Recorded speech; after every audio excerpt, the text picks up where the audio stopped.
ನಿಮ್ಮ ರಾಜ್ ನ್ಯೂಸ್ ನಲ್ಲಿ 28 ಕ್ಷೇತ್ರಗಳ ಚಿತ್ರಣ.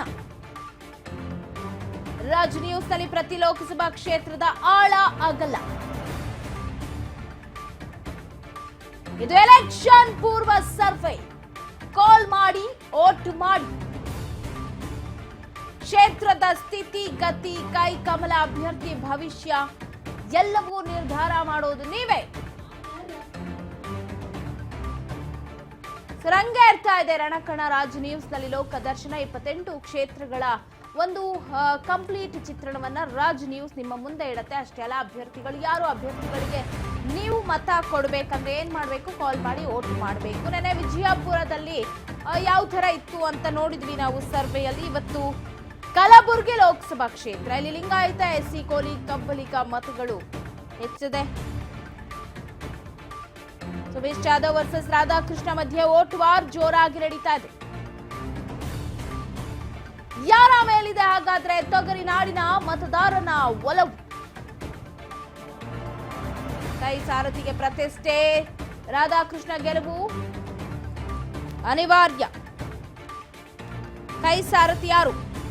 ಮಲ್ಲಿಕಾರ್ಜುನ್ ಖರ್ಗೆ ತವರು ಕ್ಷೇತ್ರ. ಜಿಲ್ಲೆಯ ಬಡ ರಾಜಕೀಯದಲ್ಲಿ ಬೆಂದು ಬಿಜೆಪಿಯ ಪರಿಸ್ಥಿತಿ ವಿಭಿನ್ನ ಆಗಿದೆ. ಸೋಲಿನ ಸೇಡನ್ನ ತೀರಿಸಿಕೊಳ್ಳುವ ತವಕದಲ್ಲಿ ಎಐಸಿಸಿ ಅಧ್ಯಕ್ಷರಿದ್ದಾರೆ.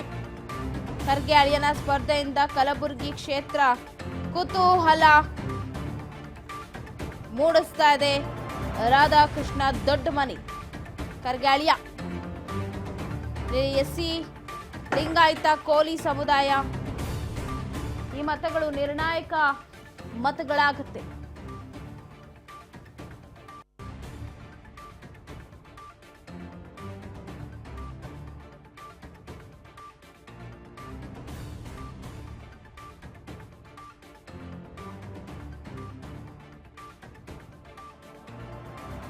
ಕಲಬುರಗಿ ಲೋಕಸಭಾ ಕ್ಷೇತ್ರದಲ್ಲಿ ಆಳ ಅಗಲ ಯಾವ ತರ ಇದೆ ಅಂತ ಎಐಸಿಸಿ ಅಧ್ಯಕ್ಷರು ಅವರಿಗೆ ಪ್ರತಿಷ್ಠೆಯ ಕಣ ಕಲಬುರಗಿ. ಮಲ್ಲಿಕಾರ್ಜುನ್ ಖರ್ಗೆ ಅವರು ಇದೇ ಕಲಬುರಗಿಯಲ್ಲಿ ಇದೆ 2019 ಲೋಕಸಭಾ ಚುನಾವಣೆಯಲ್ಲಿ ಸೋಲ್ತಾರೆ. ಡಾಕ್ಟರ್ ಉಮೇಶ್ ಜಾಧವ್ ಅವರ ಅಪೋಸಿಟ್ ಕ್ಯಾಂಡಿಡೇಟ್ ಆಗಿ ನಿಂತ್ಕೊಂಡು ಎಷ್ಟು?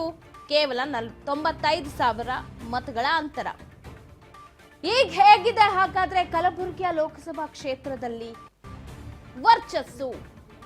ಸೋತಂತಹ ಮಲ್ಲಿಕಾರ್ಜುನ್ ಖರ್ಗೆ ಅವರ ಅಳಿಯನ ಮುಖಾಂತರವಾಗಿ ಸೇಡನ್ನ ತೀರಿಸಿಕೊಳ್ಳೋದಿಕ್ಕೆ ಅಣಿಯಾಗಿದ್ದಾರೆ. ಸೋಲಿಲ್ಲದ ಸರ್ದಾರನಿಗೆ ಸೋಲನ್ನ ತಂದುಕೊಟ್ಟಿತ್ತು ಕಳೆದ ಬಾರಿ 2019 ಎಲೆಕ್ಷನ್ ಅಲ್ಲಿ ಕೇಸರಿ ಗಾಲಿಗೆ ಮತದಾರ ಮಣೆ ಹಾಕಿದ್ದು ಉಮೇಶ್ ಜಾಧವ್ ಗೆದ್ದಿದ್ದು.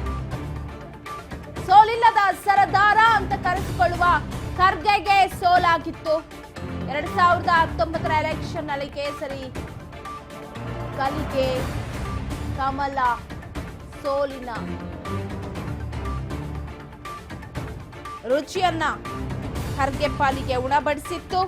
ಈ ಬಾರಿ ಇರೋದು ಕೂಡ ಉಮೇಶ್ ಜಾಧವ್ ಅವರೇ. ಕಳೆದ ಬಾರಿ ಗೆದ್ದಂತವ್ರೆ. ಗೆದ್ದ ಮೇಲೆ ಏನು ಮಾಡಿದ್ರು? ಸೊ ಮಲ್ಲಿಕಾರ್ಜುನ್ ಖರ್ಗೆ ಅವರು 2009ರಲ್ಲಿ 2014ರಲ್ಲಿ 2 ಬಾರಿನೂ ಕೂಡ ಅಲ್ಲಿ ಗೆದ್ದಂತವ್ರು. ಸೊ ಕಳೆದ ಬಾರಿ ಸರಿಸುಮಾರು 95,452 ಮತಗಳನ್ನ ಅಂತರದಲ್ಲಿ ಮಲ್ಲಿಕಾರ್ಜುನ್ ಖರ್ಗೆ ಅವರು 2019ರಲ್ಲಿ ಸೋಲನ್ನ ಅನುಭವಿಸ್ತಾರೆ. ಆ ಸೋಲಿನ ಸೇಡು ರಾಧಾಕೃಷ್ಣ ದೊಡ್ಡಮನಿ ಅವರು ತೀರಿಸಿಕೊಳ್ತಾರ. ಈ ಬಾರಿ ಕಲಬುರಗಿ ಲೋಕಸಭಾ ಕ್ಷೇತ್ರದ ಆಳ ಅಗಲ ಪ್ಲಸ್ ಮೈನಸ್ ಇಲ್ಲಿ ಒಂದಷ್ಟು ಸಮುದಾಯಗಳು, ಲಿಂಗಾಯತ ಸಮುದಾಯದ ಜೊತೆಗೆ ಎಸ್ಸಿ ಸಮುದಾಯಗಳಾಗಿರ್ಬೋದು, ಇವೆಲ್ಲವೂ ಕೂಡ ನಿರ್ಣಾಯಕ ಆಗುತ್ತೆ. ಸರಿಸುಮಾರು 20 ಲಕ್ಷ ಅಧಿಕ ಮತಗಳು ಇದೆ. ಬಗ್ಗೆ ಮತ್ತಷ್ಟು ಅಪ್ಡೇಟ್ಸ್ ಅನ್ನ ಕೊಡ್ತಾರೆ. ವಾರ್ ರೂಮ್ ನಿಂದ ಲೈವ್ ನಲ್ಲಿ ಜಾಯ್ನ್ ಆಗ್ತಾ ಇದ್ದಾರೆ ಬಸವರಾಜ್ ಹೂಗಾರ್. ಬಸವರಾಜ್, ಒಂದು ಕಡೆ ಚುನಾವಣಾ ಕಣ ರಂಗೇರ್ತಾ ಇದೆ. ಮೊದಲ ಹಂತದ ಅಂದ್ರೆ ಇಡೀ ಲೋಕಸಭಾ ಕ್ಷೇತ್ರದ ಮೊದಲ ಹಂತದ ಚುನಾವಣೆ ಕೇವಲ ಉಳಿದಿರೋದು 5 ದಿನ. 19ನೇ ತಾರೀಕು ಆರಂಭವಾಗ್ತಾ ಇದೆ. ಬಟ್ ನಮ್ಮ ರಾಜ್ಯದಲ್ಲಿ 26ನೇ ತಾರೀಕು, ಅದು ಕೂಡ ಒಂದು 12 ದಿನ ಮಾತ್ರ ಇರುವಂತದ್ದು. ಇತ್ತ ಕಲಬುರಗಿ ಕ್ಷೇತ್ರ ಅತಿ ದೊಡ್ಡ ಕ್ಷೇತ್ರ ಅಂತ ಹೇಳ್ಬೋದು, ತುಂಬಾ ಜನಸಂಖ್ಯೆಯನ್ನ ಹೊಂದಿದೆ, 20 ಲಕ್ಷಕ್ಕೂ ಅಧಿಕ. ಇಲ್ಲಿ ಖರ್ಗೆ ಅವರ ಹಳೆ ಸೇಡು ಎಲ್ಲ ವಿಚಾರಗಳನ್ನ ನೋಡ್ಕೊಂಡು ಬರೋದಾದ್ರೆ, ಒಂದು ಸುತ್ತ ಹಾಕೋದಾದ್ರೆ ಕಲಬುರಗಿ ಲೋಕ ಯಾವ ತರ ಇದೆ ಈಗ ಸದ್ಯದ ಮಟ್ಟಿಗೆ ಅಂತ. ಪವಿತ್ರ, ಈಗಾಗಲೇ ಕಲಬುರಗಿ ಲೋಕಸಭಾ ಕ್ಷೇತ್ರ ಸಾಕಷ್ಟು ಒಂದ್ ಕಡೆ ಈ ಬಾರಿ ಅಂದ್ರೆ ಎಐಸಿಸಿ ಅಧ್ಯಕ್ಷರಾಗಿರ್ತಂತ ಮಲ್ಲಿಕಾರ್ಜುನ್ ಖರ್ಗೆ ಅವರ ಅಳಿಯ ರಾಮಕೃಷ್ಣ ದೊಡ್ಡಮನಿ ಅವರು ಕಣಕ್ಕಿಳಿದಿರುವಂತದ್ದು ಕಾಂಗ್ರೆಸ್ ಪಕ್ಷದಿಂದ ಸಾಕಷ್ಟು ಕುತೂಹಲ ಮೂಡಿಸಿರುವಂತದ್ದು. ಇನ್ನೊಂದು ಕಡೆ ಹಾಲಿ ಸಂಸದರು ಆಗಿರ್ತಕ್ಕಂಥ ಉಮೇಶ್ ಜಾಧವ್ ಅವರು ಕೂಡ ಬಿಜೆಪಿ ಪಕ್ಷದಿಂದ ಕಣಕ್ಕಿಳಿದಿದ್ದಾರೆ. ಮೊದಲು ಅವರು ಕೂಡ ಕಾಂಗ್ರೆಸ್ ನಲ್ಲಿ ಇದ್ರು, ಆದ್ರೆ ಕಳೆದ ಬಾರಿ 2019ರ ಲೋಕಸಭಾ ಚುನಾವಣೆಯ ಸಂದರ್ಭದಲ್ಲಿ ಬಿಜೆಪಿಗೆ ಬಂದ್ರು. ಬಿಜೆಪಿಯಿಂದ ಸ್ವತಃ ಈಗ ಇರುವಂತ ಎಐಸಿಸಿಯ ಮಲ್ಲಿಕಾರ್ಜುನ್ ಖರ್ಗೆ ಅವರು ಕೂಡ ಅಲ್ಲಿ ಕಳೆದ ಬಾರಿ ಸ್ಪರ್ಧೆ ಮಾಡಿದ್ರು. ಅವರ ವಿರುದ್ಧವಾಗಿ ಕೂಡ ಇವರು ಕಣಕ್ಕಿಳಿದು ಜಯವನ್ನು ಕೂಡ ಕಂಡಿದ್ರು. ಯಾಕಂತಂದ್ರೆ ಸತತವಾಗಿ ಮಲ್ಲಿಕಾರ್ಜುನ್ ಖರ್ಗೆ ಅವರು ಕೂಡ ಅಲ್ಲಿ ಗೆಲುವನ್ನು ಸಾಧಿಸಿದ್ರು. ಕಾಂಗ್ರೆಸ್ನ ಒಂದಿಷ್ಟು ಪ್ರಭಾವ ಇರತಕ್ಕಂತ ಕ್ಷೇತ್ರ ಕಲಬುರಗಿ ಕ್ಷೇತ್ರ, ಅಂತ ಒಂದು ಕ್ಷೇತ್ರದಲ್ಲಿ ಕೂಡ ಉಮೇಶ್ ಜಾಧವ್ ಅವರು ಕೂಡ ಗೆಲುವನ್ನು ಸಾಧಿಸಿದ್ರು 2019ರಲ್ಲಿ.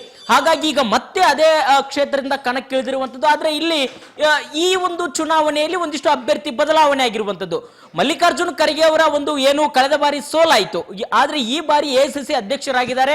ಹಾಗಾಗಿ ಈ ಬಾರಿ ಅವರ ಅಳಿಯನಿಗೆ ಟಿಕೆಟ್ ಕೊಡಿಸಿರುವಂತದ್ದು, ಈಗಾಗಲೇ ಸ್ಪರ್ಧೆ ಕೂಡ ಮಾಡಿರುವಂತದ್ದು. ಇಲ್ಲಿ ಪ್ರಮುಖವಾಗಿ ಕ್ಷೇತ್ರದಲ್ಲಿ ಒಟ್ಟು 20,79,000 ಮತದಾರರು ಇಲ್ಲಿ ಇರುವಂತದ್ದು. ಇಲ್ಲಿ ಪ್ರಮುಖವಾಗಿ ಲಿಂಗಾಯತ ಮತಗಳು ಕೂಡ ನಿರ್ಣಾಯಕವಾಗಿದೆ. ಅದೇ ರೀತಿ ಮುಸ್ಲಿಂ ಮತಗಳು, SC/ST ಮತಗಳು ಕೂಡ ಇಲ್ಲಿ ಹೆಚ್ಚಾಗಿರುವಂತದ್ದು.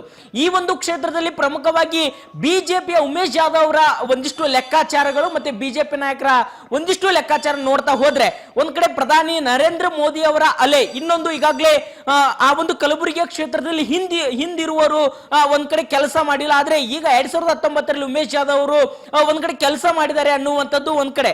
ಇನ್ನೊಂದು ಕಡೆ ಅಲ್ಲಿ ಮೈನಸ್ ಪಾಯಿಂಟ್ ಇರುವಂತದ್ದು ಏನಂತಂದ್ರೆ, ಅಲ್ಲಿ ಒಂದಿಷ್ಟು ಕಲಬುರಗಿಯ ಕ್ಷೇತ್ರ ಬಿಜೆಪಿಯ ಪಾಳ್ಯದಲ್ಲಿ ಒಂದಿಷ್ಟು ಅಸಮಾಧಾನ ಇರುವಂತದ್ದು. ಉಮೇಶ್ ಜಾಧವ್ ಅವರು ಈ ಬಾರಿ ಟಿಕೆಟ್ ಕೊಡೋದು ಬೇಡ ಅನ್ನುವಂಥದ್ದು ಸಾಕಷ್ಟು ಕೂಗು ಕಲಬುರಗಿಯ ಬಿಜೆಪಿಯ ನಾಯಕರಲ್ಲಿ ಕೂಡ ಮೂಡಿತ್ತು.